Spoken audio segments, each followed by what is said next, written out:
Welcome to a new episode of the Creative Industry Insight podcast. I'm your host, Bobby. We welcome set decorator Joanne Ling, who joins us to talk about their work on past lives. Joanne will talk us through the creative decisions made to create the right look for the film.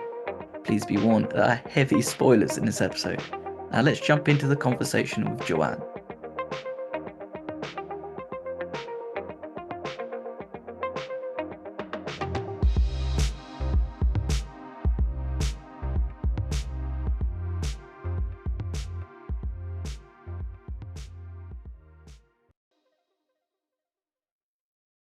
Hi, Joanne. Thanks for joining me today. Hello. Thanks for having me. I'm glad we could sit down and talk about Past Lives that has come out recently in the UK and then hit video demand in August, I think, but had its premiere at Sundance to rave reviews. And it seems like a lot of people have enjoyed the film, and I think the best way to describe it is a very beautiful film in terms of just kind of studying the lives of people and being on the fly on the wall of people's relationships and what it means to them.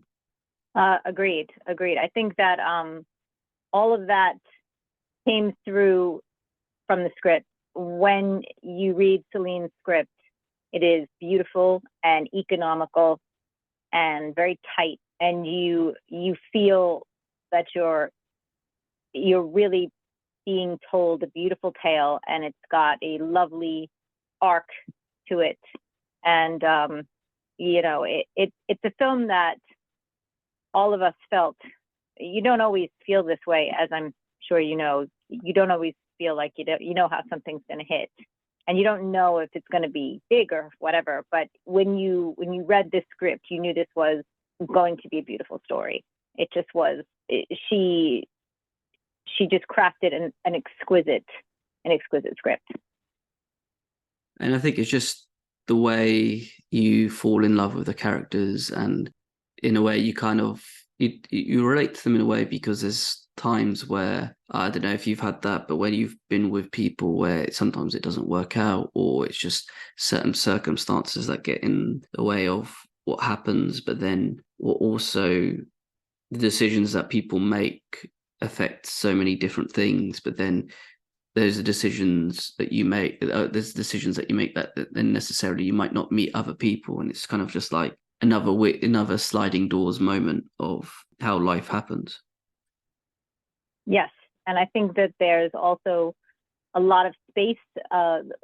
It's not actually, it doesn't feel a lot of words. It's not like a constant stream of gabble.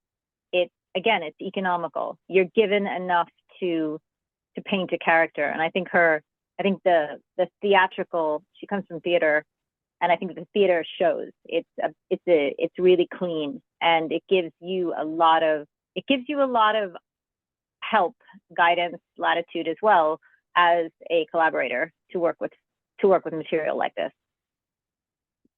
And I think that probably helps as well. Like if you're helping create the look of the film, in terms of having that as like, what sort of characters you're dealing with and their ambitions and what they want to achieve. And I guess when it's over like sort of 3 different time periods as well, it probably helps in the design point as well, where you can think of the time and then think what could be populate these people's lives in terms of items that they might have.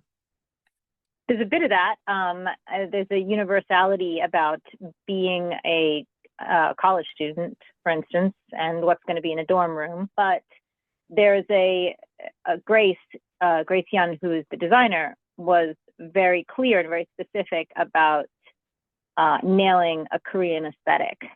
And that is in each time period, and that is a very specific look. There were lots of things that I didn't have any grounding in that I had to learn about. And a lot of these things are very, very subtle. The curve of a mass-produced bed frame, wooden bed frame, like the IKEA of the day or the moment, is very different in each different place. And in order to really, there's a lot of stuff, of course, that we do that you don't see. In this case, in the case of this film, whole sets. But there was a lot of care put into the details of each character's space. We did spaces that were set in Korea, and that was, that was a focus. It was about getting as close as possible to the feel of the places. So it was in many ways less akin to drawing on personal experience and more on research and finding lots of stuff and developing a really interesting way of getting stuff from Korea, which isn't always straightforward. I was introduced by email to a work colleague friend of one of my closest friends who is Korean and lives in Korea and is a banker, but he is a film buff. And he was someone I could write to and ask questions. And I could get him to take pictures of his kitchen and pictures of his floor and talk about specific, really small details, not the kind of things that you would find if you weren't there, if you weren't living this really sort of quotidian life. So that was very interesting.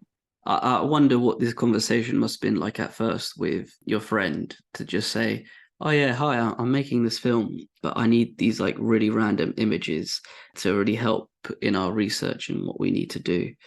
It's I guess sometimes it's like really weird to like wrap your head around like these sort of requests that you'll give for people. But I think as him being a film buff, he was probably jumped at the opportunity to be able to help out.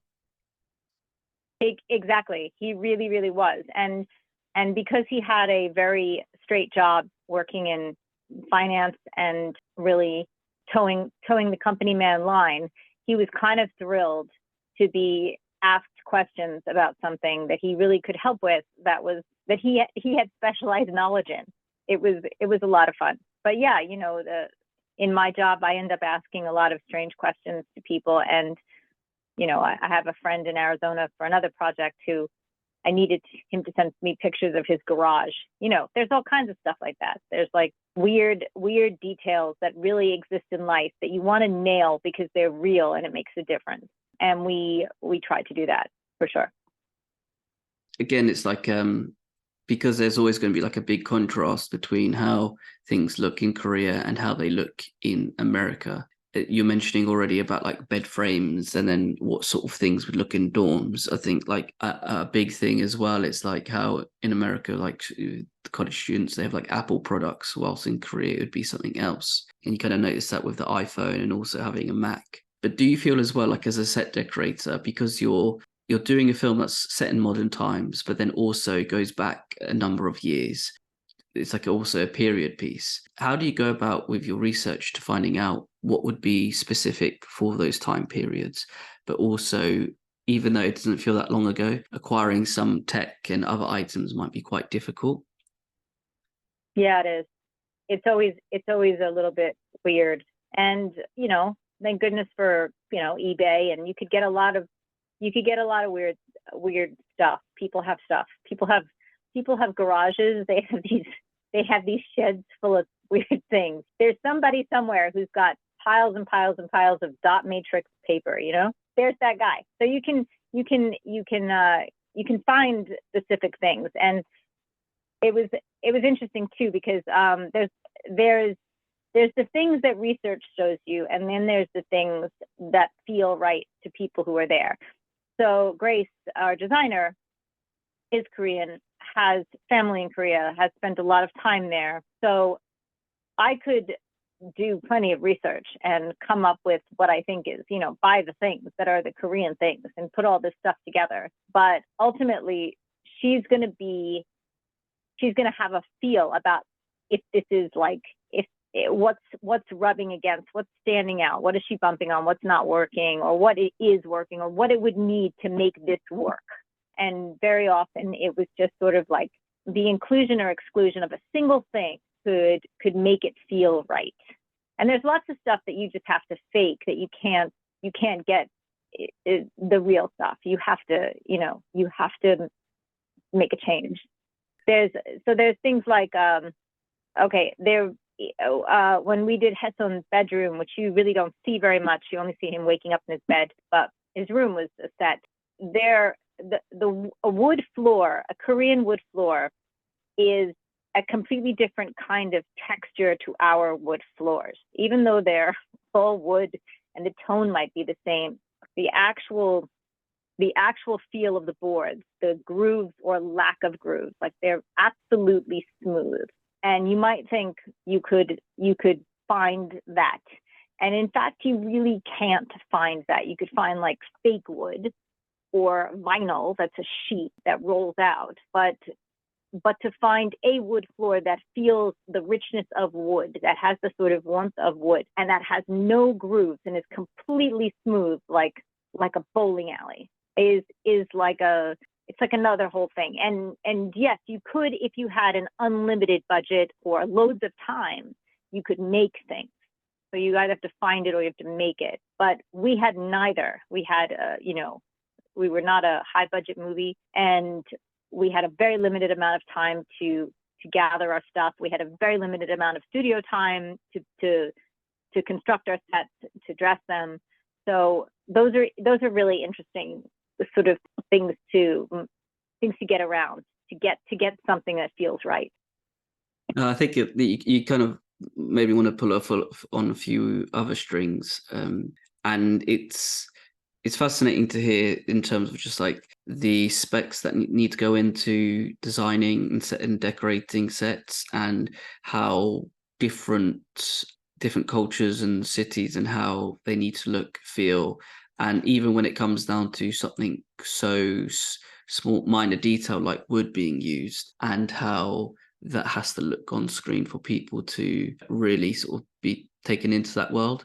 I always feel like it's like, I don't know if you've ever seen Inception, but when one of the characters falls onto the carpet and notices that he's in a dream because the carpet's not right. I always feel like that's like the audience way of when they see something on screen and something's just not right, they'll pick up on it and get taken out. And I think as well, like the consideration that needs to be taken into what you guys do as a team and as a crew, and the research and development that needs to be done as well, really is like a big testament on that.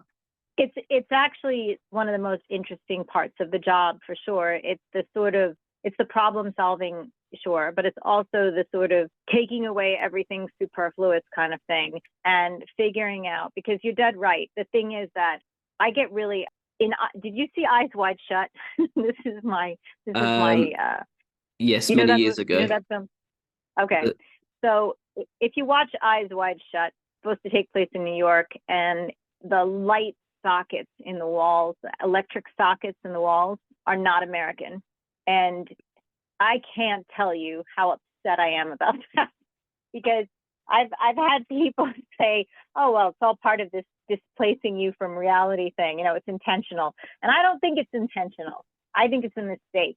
It feels wrong anyway, because you're supposed to be in New York. I know you filmed it in the UK, and you don't have the right electrical sockets. And I see that. And that now has pulled me out of the suspension of disbelief where I'm in this movie and in this world. And now I'm thinking about the light sockets. And now I'm thinking about the set decorators. And now I'm thinking about the electricians. And that's ruined it. So I think that you can't kill yourself going crazy about every detail, but there are certain things you just have to, in many ways, the job is about making things that people don't notice, that just feel like they're appropriate. I want you to enter their apartment and feel like, oh, of course, that's their apartment, not, oh, that's a strange decision. I wonder why they have that cool thing. And so it's kind of like, how do I take away anything that would distract you from the story? Yes, and it's just funny that you mentioned about the plug sockets in Eyes Wide Shut, because it is one, but you're right though. It's one of those things where that if they've shot it somewhere else, and then once you see those little details, that will make you feel like, oh, this doesn't feel 100% right in what it wants to achieve and where it is. But I think as well, like when you're in an area of like because as well as like if you're somewhere like New York where it is just so, it's been done so many times, where you can see how things look, or how a New York apartment would look like. I guess that's also creates another challenge of making it different and making it feel like New York, but then also have that same sort of vibe and aesthetic of how people are living at the same time. Well, that's again, if you have well drawn characters, you know, in a script that are presented to you, if a writer has done their job really well, you have a character, so you can imagine that person, and you can imagine their lives, and you can imagine what their desk is like and what kind of level of mess they have. And we did little things like that too. I mean, Celine has a way of taping up images or little pictures, photographs or sketches or notes on a wall, lining them with like paper tape around the edges. And we use that all throughout the film, because, you know, in many ways, this is her story, and this is her, and she's this person, and she's this aspiring creative person, and she's doing this, and she's filling her life with these little things. And that's an important part of how we are creating the space that these characters inhabit. So in many ways, if the script has the characters in it well, you know, well conceived, you can go right there and find them. And then you can, just like an actor would if they were rehearsing a character and they're thinking about it and where did this character come from, and, you know, what did they have for breakfast? You can think, well, where did she shop, and how did she end up with this hat rack? Did she pull it off the street? This one she found on the street, you know, like, and you can rationalize a story. You can put a story into a story that no one ever has to know is there. But if you believe it and if it's consistent, I think it resonates. I think it makes a difference. Yes, 100%. Just because as well, like you're with these sort of characters, because both of them are writers. One writes books, another is a playwright. I think you can think of like they're going to be very artsy people, and they'll have a very specific aesthetic and a feel of how they'll be dressing, how they'll have certain things in their house, how things will be laid out. Even when you mention stuff about the desk, like the first thing that I could probably picture as like a writer is probably like a really nice book to write in and some really good high quality paper and pens that people could just keep scribbling on. And it's like things like that. Yep. And agreed. And volume too. Writers read tons. So their lives are full of books. So you have a volume of paper and stuff around. And I mean, when you see the flashback to childhood and you see the office where her parents were, that room with the smoking and with the piles and piles of stuff, you see that there's a lot of written word, and there's a lot of paper, and there's a lot of the tools of that kind of creativity around. Unlike when you go to like the retreat, the writer's retreat, where you have different kinds of artists there. You know, the space is different. I think writer's work is a sort of smaller, it's a more contained process. And when she went to the writer's retreat, it was it was full of air in a different way, right? You're out in nature, and the space itself is different. It's flooded with light. The objects are different. They occupy space differently. There's not in the city, you know, there's an artist studio she walks through, and that was a big part of that space too. It's like, this is a place where different kind of collaborations occur. So there was a different kind of density there, if you know what I mean. Yes, it feels like if you're sort of like doing it as a metaphor, it's like slightly uncluttering of the mind, in terms like you go into this whole writer's house where it's like a whole fresh start, and it's like, again, right. it's like a part in the story that's like a fresh start for our characters in terms of love lives and meeting new people and sort of exploring ideas. And I don't know, having like that having that emptiness on the set, not on the set, in the location, sorry, like creates it like a whole like new dynamic for people to kind of open their mind to other things, basically. Agreed. And it does lead me to my next question, because when you're mentioning about the writer's house, it does have that sort of minimalistic feel to it, as it's just like strangers coming to a house. So it's a very sort of neutral ground, should we say. But at the same time, I saw a beautiful still in my research of all the writers outside enjoying drinks with lights above them. When it comes to these sort of sets and where these lights are going to play a part in how it's going to look in the film and also play a part in how the actors are lit, is that something that you and the cinematographer discuss, of the sort of lights, or is that something that electrical just figure it out themselves and incorporate it into the scene? You know, I think that in my experience, it's changed a lot, because I would say it used to be more. I don't want to speak. I don't want to like completely say it's one or the other, but it used to be more of the latter. It used to be more like, I choose the pretty lamps and the pretty lights and that I want in the set. You know, I set the table and I put the candlesticks on the table, and I get the little lights, the little lamps, and then I put them all over the house or whatever, and I turn them on, I walk away. And electrics has to come along and satisfy themselves with whatever bulbs they want to use or anything like that. But it's really changed. And I think more and more, I feel like we in set decoration are doing a lot of lighting of sets. And so there is more now discussion and collaboration with cinematographers, Chabier in this case, about like what specific lights he wants to work with. And all DPs have stuff that they prefer. They have their own stuff that they like. And so you have to learn the new person's things, and then you have to try and work within it. And it's particularly interesting now because in the US they've just banned incandescent light bulb sales, and it's kind of tragic. And I wish I had bought a warehouse and filled it with incandescent light bulbs because the quality of the light is what everybody prefers. LED light is, I think it's changing. I'm no light expert, but I think it's getting to be more subtle, and it's certainly you can have different temperatures and all that is better, but it still has a flicker problem, and it's not 100% fixed. But yeah, what we usually do too at sort of the end of prep is that we have kind of a lighting show and tell where we bring the instruments, the lights, whatever we're thinking about using, what we would suggest for certain scenes. And the DP gets to play with them and to try them out and to see what he thinks or make other suggestions.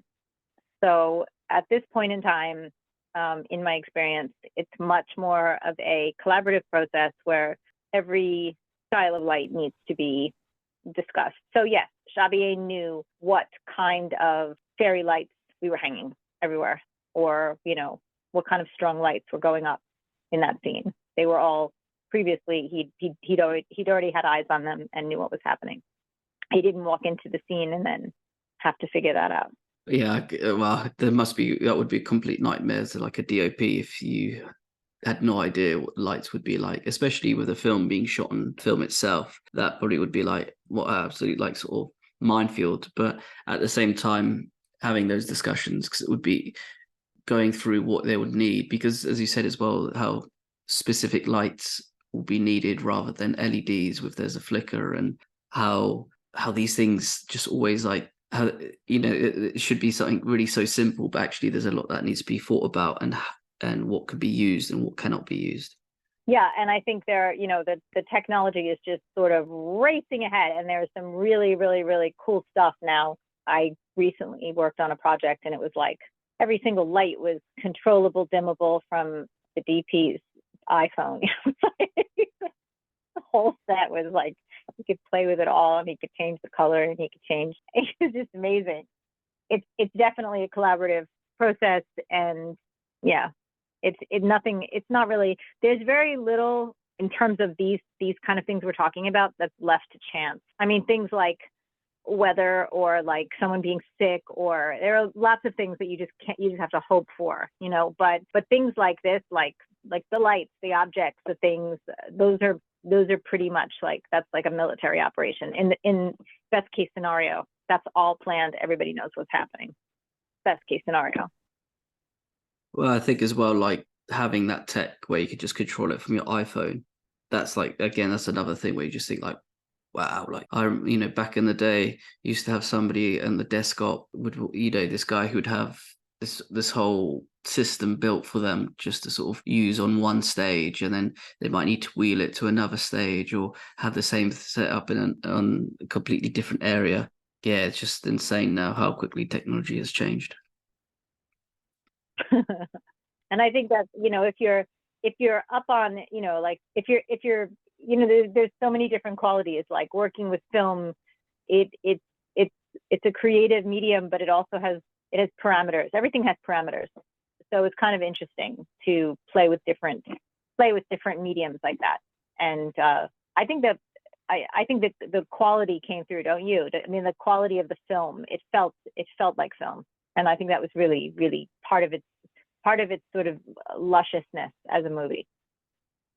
I think yes, it does look like film, but I think as well it's like the look and feel of it is what makes it feel like a film. I know it sounds really. I feel like Harry Styles in Venice last year being like, it feels like a movie, an actual movie. Yeah. But it's the aesthetic that is captured.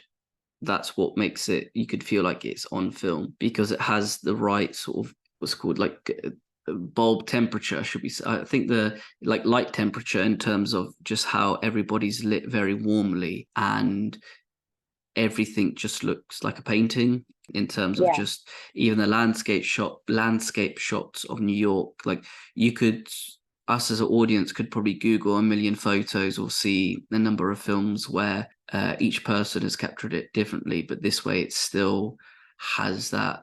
It's somehow in this film it's captured in such a different way, like the beauty is shown differently. And I think maybe that is because of the time of day that it's been captured in, or maybe it doesn't focus on those specific areas that we as audience members know. So, like for example, I think the easiest example is like Times Square, but here they go past the Statue of Liberty and Ellis Island and being on the boat where that looks beautiful. But even when they're by the carousel on that location as well, the lights coming off the carousel and the natural light being used is incredible. But then I think my favorite has to be the whole bar location and setup and the way that looks and is designed, because it has that vibe of like somewhere really cool that you could probably go there, get like a really nice strong cocktail, but it's also has that really low light aesthetic as well, where when you look at the still that's on your website, have all three of them sitting there, and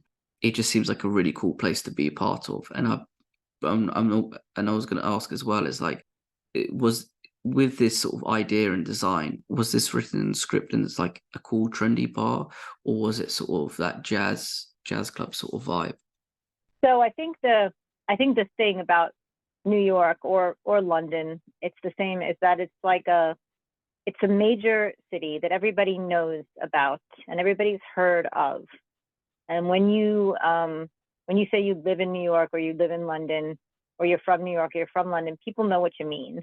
But for the remarkable thing is that for each person living in a city of 10 million people or whatever, it's a very different, an intimate city. It's very different. And I think that that's part of the thing. Like so many movies are called like a love affair with New York or whatever, but it's always a very specific love affair. Very often it's kind of like the big glamour. And this is more of like people, like individual people who have come to the city to pursue their dreams in the moment. They're not big splashy people. They're living personal little lives, and these are actually places that are very specific to them. Even like, you said the Staten Island ferry, when you go past the Statue of Liberty, that's like it's a big tourist thing to do in New York. People go on the ferry and they go in the river and they come back, and that's what they do. But it's still like, you can imagine Nora, the character, going on that ferry without, maybe not with Hessam, but before, like when she first came to New York, this is something she would have done. And so it feels like the characters really inhabit these spaces. Also, there's that moment when Haesung is in his hotel room and it's raining and he's alone and he looks out the window and he sees the city, and it's this big sort of alienating foreign place that he is not part of. And I thought that was really important too, because that's like another side. It's warm and cozy and glowing when he's with her. Otherwise, it's the big, lonely, alienating town.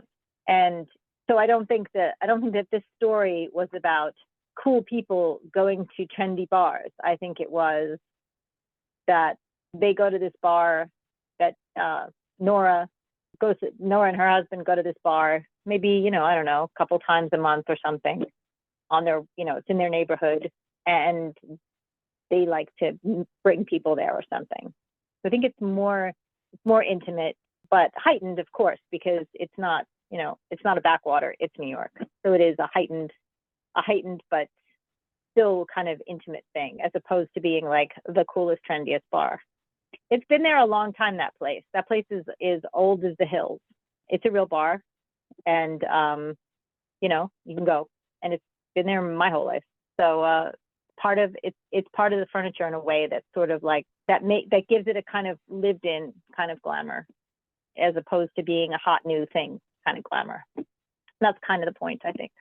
I think as well, like when you're bringing someone else into your world, or you have someone in terms of like visiting you, or you want to show places, I don't think that you want to take them to the obviously the touristy parts, but then also you want to show them like a side of a city that's not necessarily somewhere that you would have thought you would have gone. So for example, like that bar. But when it comes to something like set dressing a bar that's already a bar, should we say, how do you go about being respectful to the area and space by adding your sort of touch, your feel, and getting it ready for shooting? Well, a real space, a real bar is not designed for a kind of single shot. It's not a single shot, but not like for a film. It's just like we're getting these people sitting at the bar and we're getting them for 3 angles. It's about a whole place. So we were concerned with again this sort of like intimacy and getting the lighting, which you talked about, just right. And in addition to the little table lights that we brought in, fringe on the top, and the dealing with that bar has a big sort of like a fabric canopy above the bar, which was not exactly right, which we needed to do a lot of tinkering with. But it was all about just keeping it as simple as it was, so that the focus could be on the faces of the 3 people, right? Because that's all we really care about is, okay, we've decided they're in this lovely, cozy place, and now we just want to spend a lot of time staring at their faces. And I think that that's what we did. We tried to take away everything that was in the way. And this is what we do all the time. We take away stuff and then we put it back. We take away things that you think, oh, that makes all the character of the bar, and that's all. And it's like, yeah, well, it does, but not for this moment, for this shot. So it was about making it like creating this little, like almost like a letterbox, like that frame where you are looking at them at the bar with the lights coming up from below and light coming down from the top, and that's the frame, right? Anything else is not really necessary in that place. Yeah, it's simple things like that, where it's like we're just a bar playing as a bar, but it's not exactly that. That actually takes a lot of time. It's kind of surprising that you would think you needed like more than a day to dress that, but you kind of do. You can't just shoot something. It's not, you know what I mean? I'm sure you've been in this situation before. Yes, and it's really hard to sort of describe to the average Joe, or if somebody asks about like talking about going to a bar or even a location, being like, well, why don't you just use how it looks? And it's like there's always more to it, and it's very hard to explain like why you need to change something or tweak something. I know there's like certain places that are often used as locations, so they understand why you need to move things. But I think sometimes when you're trying to communicate across to people who own the location about why you need to change, the tablecloths that they have to something that's going to be a little bit more aesthetically pleasing. It's always like an art to telling them, just in case you do upset them or offend them with the choice of what they've made their own bar. Yeah. The thing is, though, that it's not. We're not filming your bar. We're filming an imaginary place. It's meta. It's not that. It's not your world. Unless it's some kind of documentary. It's not. It's a dress set. It's like we've done it on the stage, but we've used your fabulous place that already has the patina of age and this lovely old bar back that, you couldn't rent, and, why not use what's already here? But it's not the same. We're not trying to, and I think, too, it's like, I think locations people, not locations department people, but locations owners, people who own locations, quickly have to realize that just as we do, it's not about, ego and your choices and like what you like and don't you like what I like. It's nothing to do with that, just like it's nothing to do with it's what works for the scene. It's what telling the story in the most truthful way. So that's the imperative. So everything else has to, and if the tablecloths all have to change and if the curtains all have to change, that's just got to happen. I mean, that's just how you get stuff out of the way of telling the story. Yeah, that's what we do.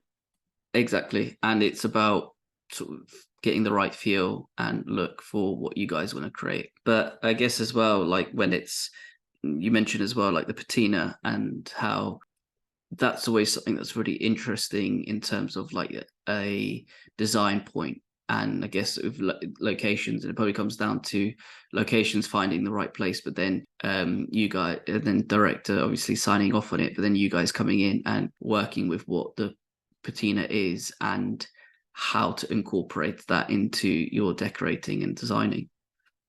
Yes. And I mean, New York is old relative to, cities. And it's got lots of patina, lots of grunge, it's worn in, and you can't really, I mean, I think you see that in the street scenes and stuff. This is what it looks like. It's a lot cleaner than it used to be, but it's still worn looking. It's still an older city now. So again, it's also, we all watch a lot of shows and films and TV, and we know what New York looks like. It can't be too far off the mark. It's got to have certain qualities and certain. It's not brand spanking new. There are always going to be weeds in the street. There's always going to be a little bit of schmutzy grunge somewhere, and that's really important to. I mean, I don't know why else you'd film in New York if you weren't trying to really capture. And that's another thing. This film is about. It's about Korea, but it's also largely about New York and the experience of being in New York and what that means. So everything is really carefully curated around telling all of those individual stories.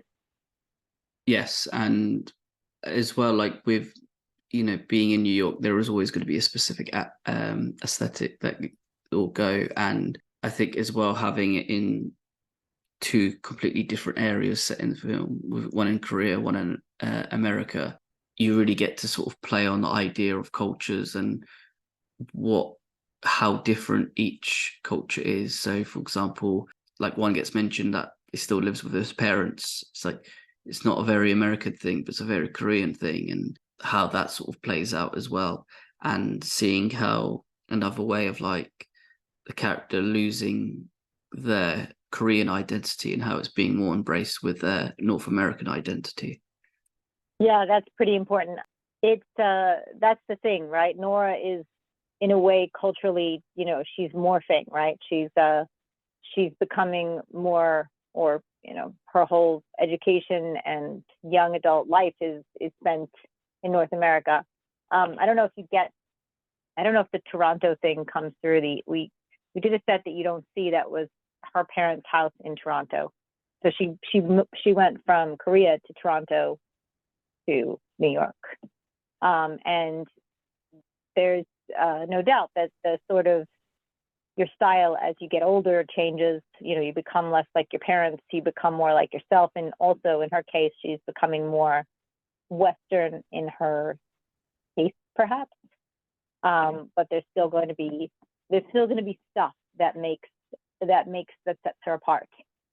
There's details that might be sort of like vestigial fingers about how she grew up, that are little things that we incorporate in the set that probably will never be seen, but that I hope help the characters, help the actors to feel like the space that's created has a resonance for them. Yes, and the area is always going to be peppered in with little details about their lives or what they might like, even to the sweets that they might, or as you'd say, candy, right, that they might like, which you might not. It's that New York would be like, or America, sorry, is like the only place that you can get it, and it's like those sort of the little incidentals that will make up what people enjoy and how they're like kind of steering away from one thing to the other. Yes, very much so. We had a lot of nice Korean pens. You mentioned the paper and the pens. I had nice Korean notebooks and pens sent to me from our Korean colleagues. There was lots of smalls sent from Korea for us that were just sort of like, oh, this is great. We can, this is a pillow, a supportive pillow for somebody working at a desk, the like of which we would never ever see in the United States. And it's an absolutely ordinary thing, but it's nothing like what we have. So those were gems.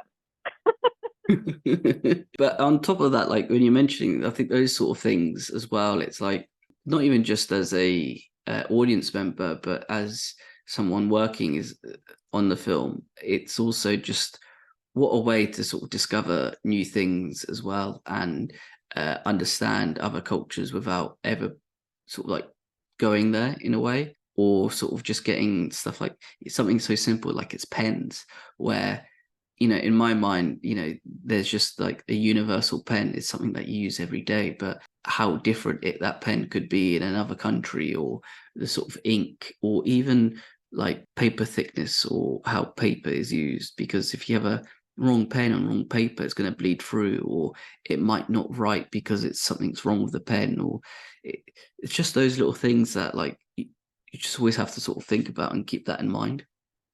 Hey, how you have those pencils? I think they're Statler pencils. Oh, the yellow ones. That are the yellow and black ones. Yes, I know what you're talking about. You have these yellow and black pencils that don't have an eraser at the end, right? They don't have a rubber. They are just sort of like a stick of wood. They have like I have one in my hand and looking at it. That's why I'm talking about it. It's an HB Norris School pencil, and it's got a red tip and a white ring around it, and it's a yellow and black long striped situation. That is a British pencil. If you open a drawer in your desk, you're going to find one of those. That's very specific. I can go out to the store and go to Staples and I can buy yellow pencils, other pencils, but they're not going to be this pencil. And if I'm trying to nail something, and I think you would notice, is what I'm saying.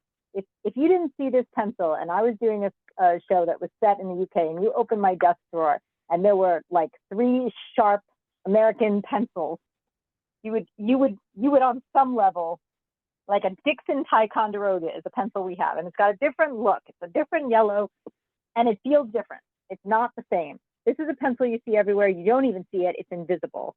Those are the kind of things that you need to add to wherever you are, which is why I have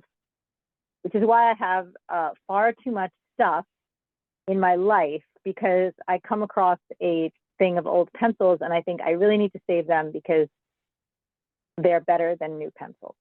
Yeah. Lots of stuff like that.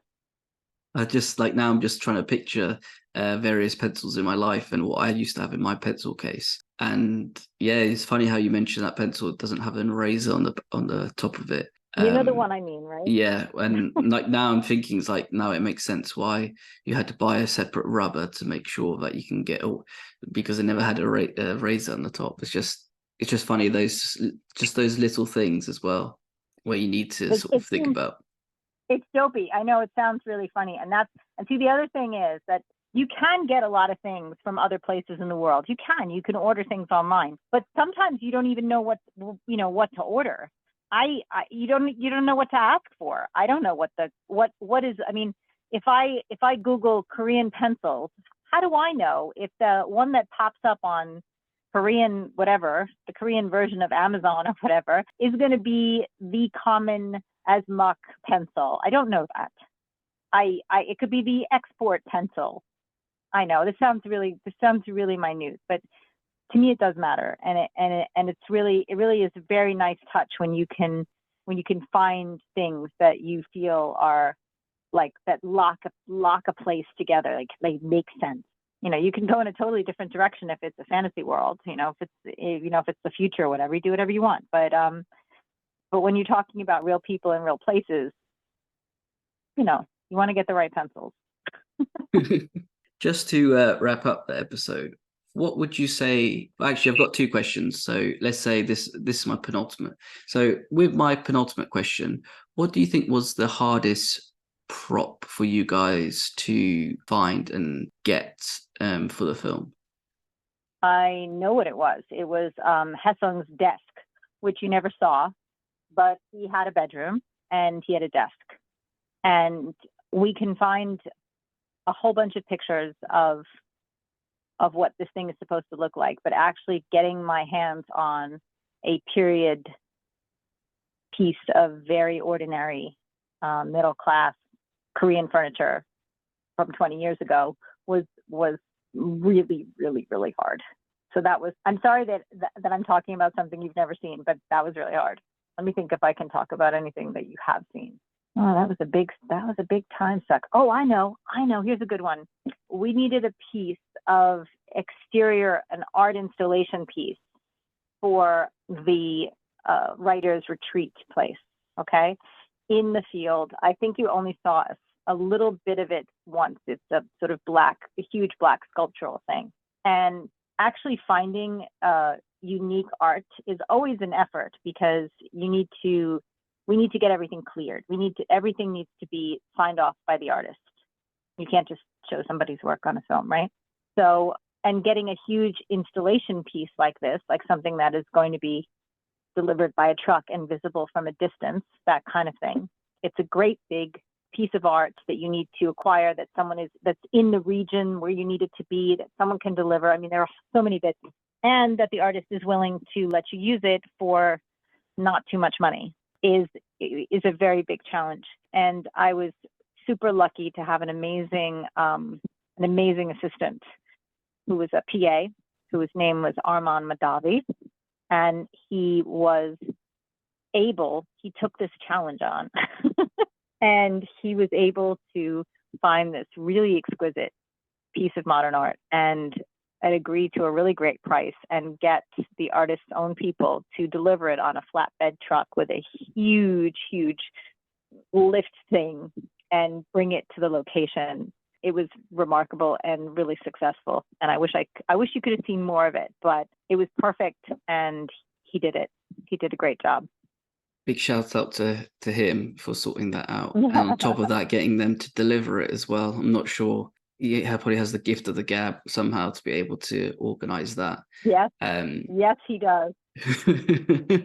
And being able to get that sorted, because my experience of working in transport, the hardest thing is always getting props back from people, because they always make it difficult for you to collect it, even though you've done the favor of taking it off their hands. They always make it difficult to retrieve them. But even the table, for example, I know we didn't see it, but again, those details mean something to you as well. And even though you don't see it, it's still like if you watch the film back, you know that you've got that there, and it's there that you could just be like, cool, not a problem. We managed to get what we need. And exactly. And it's important that we have it there. And I bet you it does pop up in like a millisecond or something. It must be there. There's no way they didn't put it in. Oh, yes, there is. Oh. No, really, it's okay. I mean, you know, like I said, there's no ego attached to this. It's just like, I got it and it was there and it was the right thing. But, you know, yeah, it wasn't seen. It's really not important. It's fine. It's just a funny story. But the most important thing is you succeeded in what you needed to get there. Yeah. Saving the world. And then just to wrap up the episode, what was your favorite set to design? Not design, sorry. What was your favorite set to decorate? Oh, the artist colony, the retreat was just dreamy. And it was beautiful to be there. It's a remarkable find. Beautiful. Shout out to the locations because it was a great place. And it was exactly right for the vibe. And I was able to fill it with this really beautiful handmade pottery. And also I have a friend who is a painter, and he very kindly rented me his whole portfolio. I took all of his student work. He actually went to the Slade, and I took all of his work and made this whole studio from his work and his like dirty coffee cans of paint brushes and stools and palettes. I took all the stuff from his house and put it into this artist studio. You only see a flash of it, but it's there. And it was just like, it was like a full character. There was a whole person who was inhabiting that space because I was able to get all of that stuff. And it was really, really fun and nice. And, you know, that was the scene with the table, with the lights you were commenting on. It was just a beautiful place to be. There were fields of flowers. Oh, it's just dreamy. It was great. That whole sort of area as well is just sort of those sort of places that you'd love to just go with your friends and have that sort of that civilized weekend away of just like lots of booze, maybe some card games, and sort of maybe a fire pit to sort of just shoot the shit and relax sort of thing. Yep. And feel like that was your real life. Yeah. Exactly. I wish. Joanne, thank you so much for your time today. Past Lives is streaming now on VOD. If you have a chance, please go see it. You won't regret it. Thank you so much. It's been fun talking to you. Thank you so much for your time. Thank you again. You take care and bye-bye. Bye-bye.